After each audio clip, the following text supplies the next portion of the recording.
Welcome back to You Not Gonna Like This. This is part two of our climate episode, back with PJ and Ian. All right, so we're gonna go ahead and get right into it. But before we get into environmental justice and how can we help, another reason that you should care about climate change, because I just went on my phone in between the break.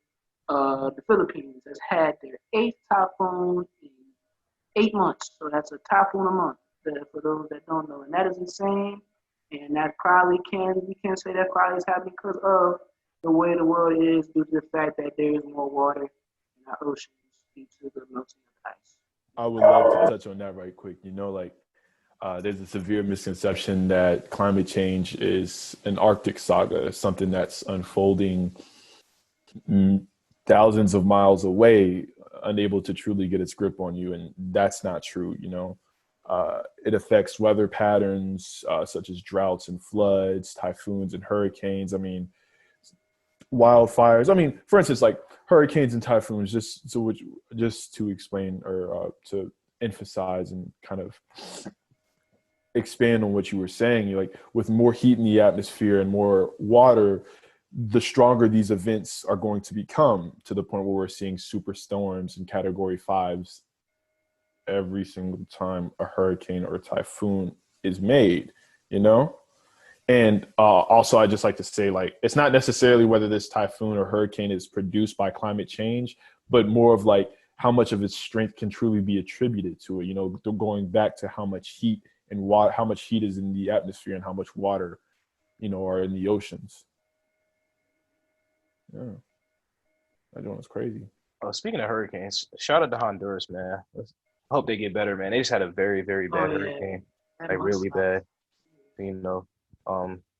Like you touched base earlier, it's like there's no reason really tropical storms should be forming at this time of the year. I don't know how it is down there year round, but I know up here, I'm pretty sure didn't it form up here, like towards the Florida area.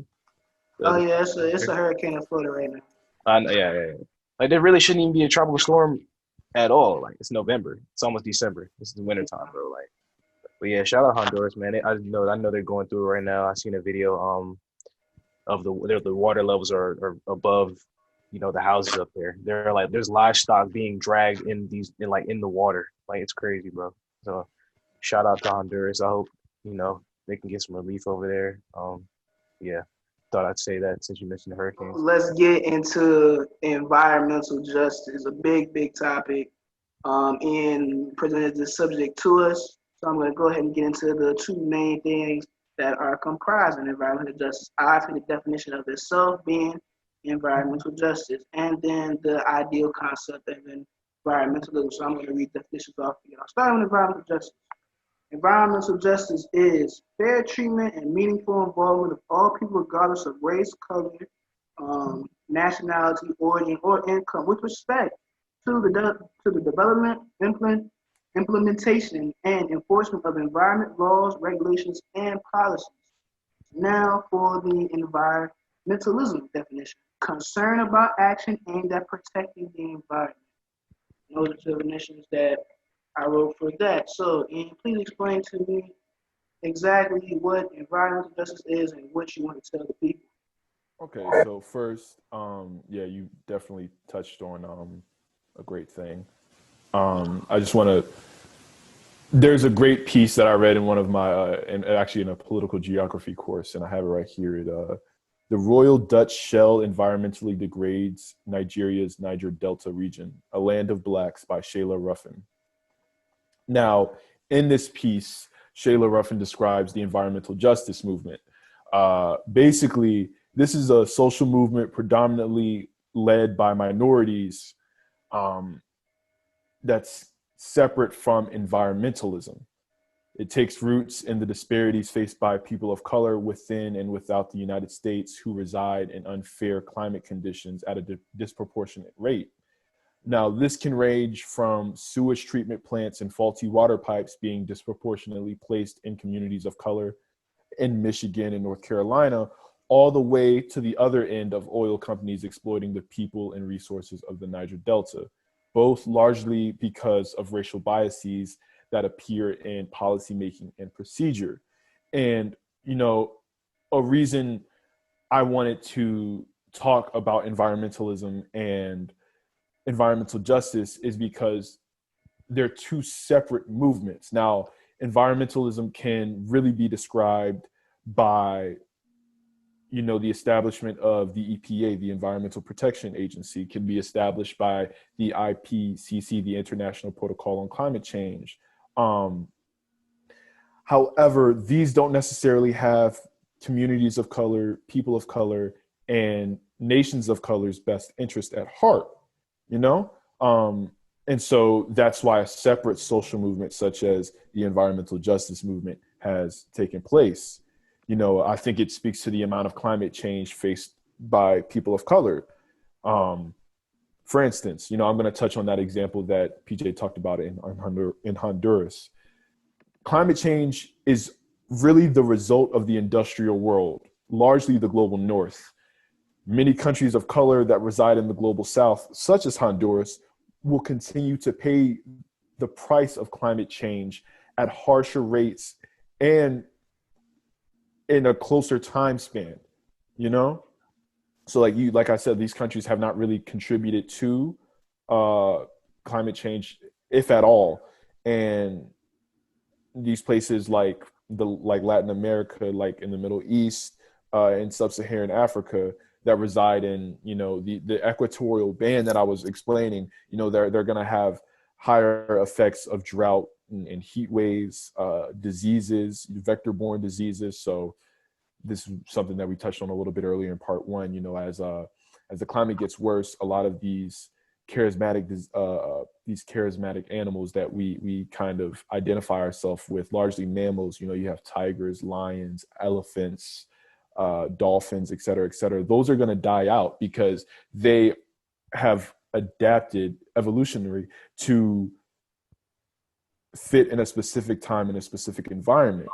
But, you know, you're going to have things like cockroaches, wasps, mosquitoes and stuff, bats that carry these viral diseases, these viral viruses, and can easily spread them as their territory gets wider, as droughts become more common, as fires become more common, as desertification becomes more common.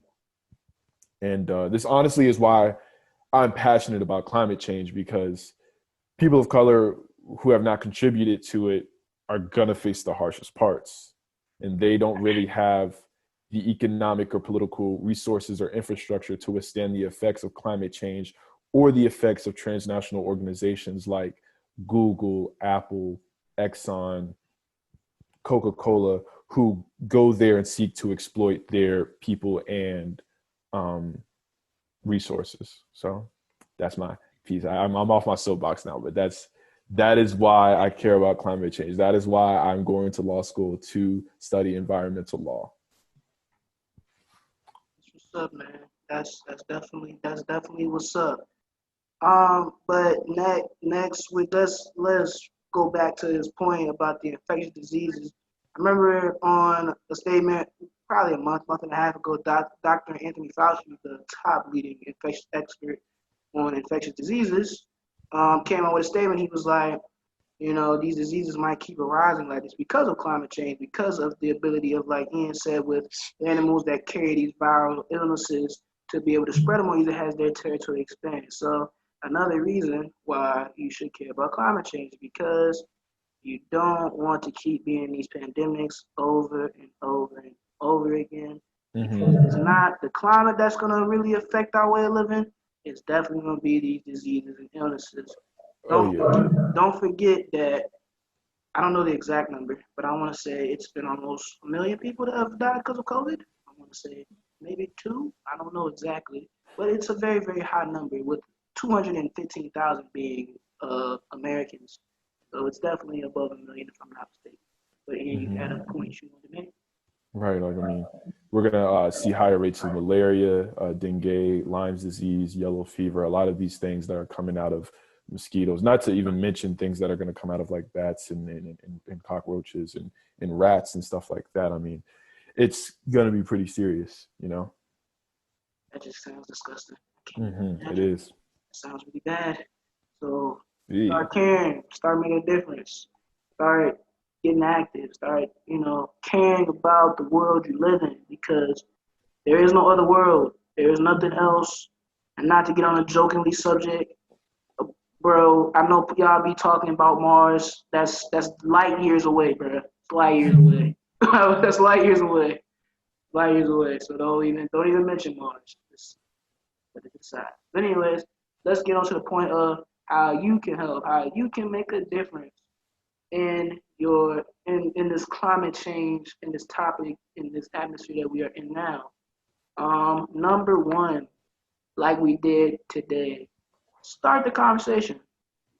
Having a conversation is a gigantic step in the right direction. Just bringing awareness to it. Education beats ignorance. Education beats ignorance all the time. There it is right there. I couldn't have said it better myself. For us, especially being the minorities we are, back when George Floyd and Breonna Taylor and many more, like I can't think of his other name, but I don't want to mistake me, so I'm not going to speak it. But when we got out in the streets and raised those signs, protesting what we needed to do, and speaking to politicians, just going deep and divulging into it and like bringing major awareness to the subject. And because we did those things, now we have a new president-elect in office. Because I promise you, if we would have had that same attitude in 2016 that we had this year, Donald Trump would be in till 2024. But he's not because we did these things. Don't forget that because of our awareness, 74 million people voted for Joe Biden, with 69 people voting for Donald Trump. But bottom line is, I don't even know. Let me see. That's almost 150 million people, if I'm not mistaken, that voted this year. That's crazy. The highest voter. Sorry, that's my cuckoo clock. That's the highest voter turnout rate in the history of the United States. There it is. So bringing awareness is how you can get these things to happen. So if you passionate about climate change, like my man Ian is here, find your local representative because everybody has one. Find your local senator because everybody has one. Reach out to them. Find a way you can have a conversation with them because or your mayor or your anybody that you know that has connections to the bigger picture. Find a way to talk to them. That is how you can get started because it's all a chain reaction. Talk to the mayor relays it, you get better, and then you got a whole climate change atmosphere like the state of Washington with the Governor Jay Inslee, that they're all into it, passionate about it, and making a difference to get to what they want to get to. Secondly, support the youth. Support the youth-led movements. I've seen videos of people that are younger than us, 12, 13, 14 years old, that have been trying to talk to politicians, trying to make them aware of what is going on in the world. It's not just climate change and everything else that is happening in the world. And if I'm not mistaken, we want to get more progressive ideals in office so we can start making these things change. And I remember a former guest on our show, Jordan Haffaday, the Haffaday Show, was definitely talking about that in one of his episodes about, we got to get progressive people in office, and the Eccentric Podcast of Campbell as well. They both talk about those things, like we can't just be like party based. We can't just say, I'm gonna vote Democratic every year, I'm gonna vote Republican every year, I'm gonna vote third party every year, because that's not the immediate answer. So like, I'm a big thing, like, I'm gonna say this, I support whoever is gonna be the better guy. Now obviously they have to be in line with moral and ethical things. Like they can't be, racist, homophobic, and all these other things that are wrong with the country. But if they are a strong-willed, equal, fair person and have what we need to get done, then that kind of secures my support to that. Obviously, like I just said, if he is homophobic, racist, xenophobic, any of those things that are negative to what we want, then obviously that's That's dead on sight. No ifs, ands, or buts about that. DOS. And then number 3, get politically active, man. That is probably maybe one of the more important things of it right there. Like we've been preaching since May.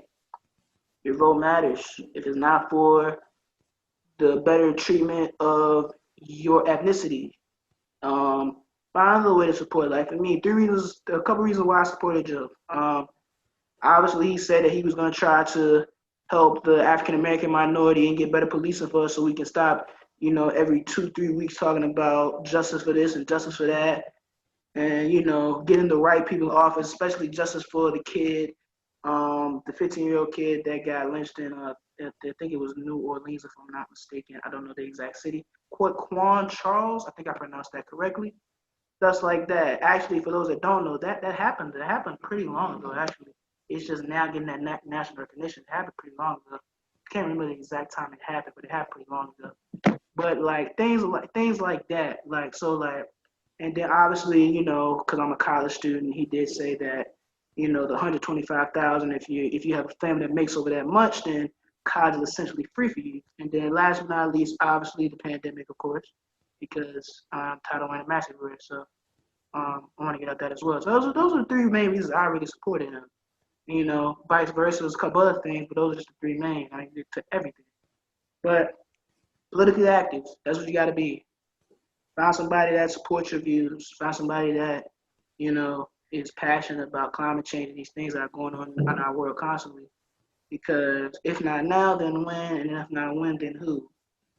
So that's just some big things that y'all can do to support those. But that's all I got. Ian, PJ, y'all got anything that? I got a few suggestions. PJ, you want to go? I mean, there's a lot of simple things you can do, honestly. Like you said, start a conversation. I mean, that's probably one of the most important things about it. Because a lot of people aren't aware on, just the things that can happen if climate change gets really, really bad. Like how dire the situation is. Like the world could really, really be affected by it, and your children and your grandchildren even could be affected by it. But also you just do little things at home. Like recycling always helps, things of that nature. Your diet, not wasting food, eating things that are more friendly to the environment. Saving energy, things of that nature, just simple things you can do in your day that could be a little bit more help to it. But yeah, I think, raising awareness, starting conversations, using your platform to emphasize the importance of it, that's really one of the more important things you could do, because a lot things are not going to happen if we don't do it by numbers. It has to be a collective thing. It can't just be like people who care about it doing it. It's got to be everybody doing it, because otherwise things not going to happen. So I mean, yeah, that's all I got to say on it. No, I just say y'all both touched on some great points and everything. I would like to kind of like go back to the idea that Ira had mentioned, talking about voting and stuff like that. Also, you can vote with not just the ballot and not just on an election year. Your money, your vote is climate saying, basically saying that, like where you spend your money is how you vote for who you want, and not necessarily for politicians or any political campaign, but like for businesses and stuff like that, like do a little bit of research, that would never hurt anything, and just see really where you're spending your money. I mean, I do recognize that it's hard in the society that we live in to not support certain businesses who may practice certain processes that are detrimental to our climate and our world. For instance, like Samsung or Apple, like it's almost imperative that you have a phone so that you can contact other people. We live in a world of mass globalization, that we need to talk to people who are not directly next to us if we need something to happen. But just try to do research. I mean, and it doesn't always have to be on like who you buy your laptop from or your phone from or even your car. You can spend money at a farmer's market instead of going to Kroger. I mean, who would ever work at a Kroger? Like, ugh. But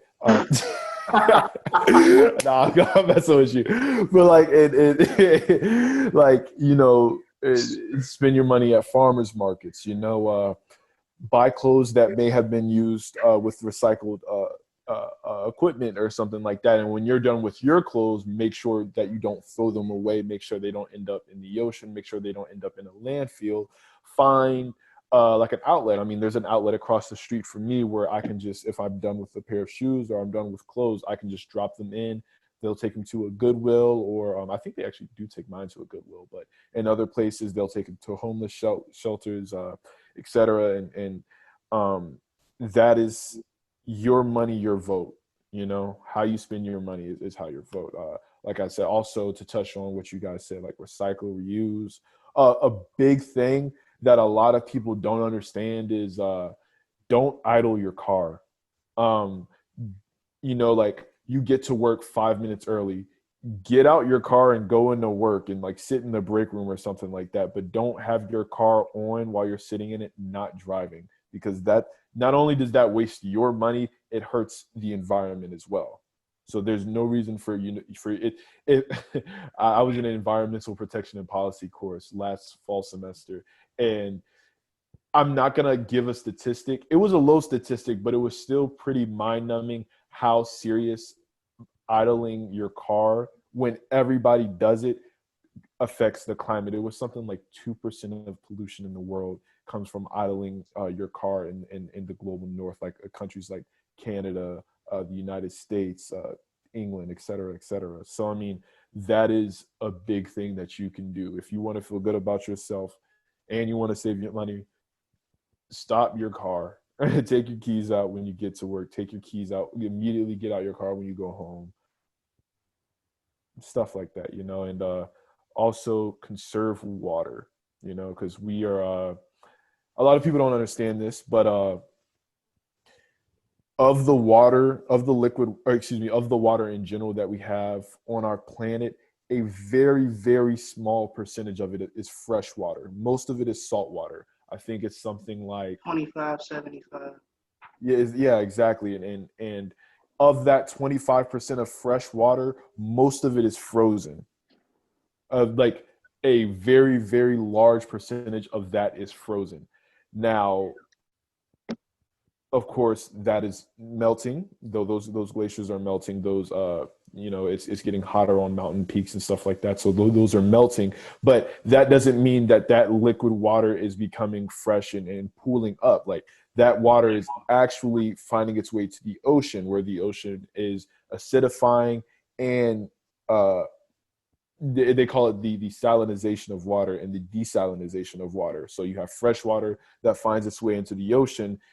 It's then salty, and then you have salt water that was already in the ocean being kind of watered down by more fresh water, and that affects so many different things. Like, for instance, certain fish need a certain salinity content to survive in the ocean, but when you have glaciers melting, you see fish populations dying, and obviously a lot of people live off fish. So, you know, conserving water, you know, when you brush your teeth, if you're not directly spitting into the sink, you don't have to have the water running. Pee in the shower. Yeah, I said that. And I've been doing that anyway. yeah, facts. And then and you know, certain household appliances too, like, you know, and conserving water, conserving energy in general. You know, I understand that this is not a available for everybody, but if you a lot of the newer household appliances, such as like dishwashers, microwaves, stoves, refrigerators, and sinks, you know, they washers and dryers as well, they don't require as much energy as things that was produced 10 years ago or 15 years ago, you know. So you know, if you have the availability to, if you have the privilege to, definitely think about switching out your appliances and also recycling those, but making sure your equipment and your kitchen and throughout your house and your life doesn't take up more than it needs to. So I didn't mind John right there, man. That was some really great points there. Biggest one I took away was the idle in your car. I did not know idle in your car did so much. So now for my lunch breaks and when I get to work, I'm definitely getting out my car. I'm just turning my car off and letting the Bluetooth radio play via battery and not my engine. So that's some good thing I took away from that. But that is kind of all we have for y'all today on this climate change conversation. We got to thank Ian for coming on today, giving us his intel and his thoughts on a subject he is very, very passionate about. Um, but this is not the end of our very popular and pop culture conversation that we're going to get into. Next week, we're going to get into the episode is called Weight Battles. Yeah, the name is not the greatest. I couldn't think of a lot of things for that, but that episode, that episode is about women and men alike trying to either get bigger, stronger. For women, get thicker, and then men trying to lose that beer belly, or women trying to lose what they call the fupa. I'll talk about all that in the next episode. And then what I mentioned in part one about Amon Bivens, he's coming off episode 2 to talk about mental health, a very important subject that we need to discuss because suicide is at high rates that have never been seen before. So we go ahead on those. And then I think I got one more episode would be the importance of a fresh line. Everybody, especially us men in here, love a great fresh cut across the. Oh, the Lord have blessed me. Wow. And there it is. Everybody loves a fresh cut. So we're gonna hit on those things too. But bottom line is that is all we got for y'all today. We thank y'all for joining and. Wait, one second. Oh, wait, you got. I just like to, for anybody who's looking for more information, I just wrote down a few of the sources that I use to get a lot of my stuff. So there's the article that I mentioned, Royal Dutch Shell Environmentally Degrades Nigeria's Niger Delta Region, a Land of Blacks by Shayla Ruffin. This Changes Everything, Capitalism versus the Climate by Naomi Klein. The Uninhabitable Earth, Life After Warming by David Wallace Wells. And Environmental Justice in Post-War America by Christopher W. Wells. So check those out, please. Educate yourself. It beats ignorance. Research is free. Remember that. Research is free. But that is all we got for y'all today. Thank y'all for joining. This is Ira signing off. PJ as always. Ian. And see y'all soon.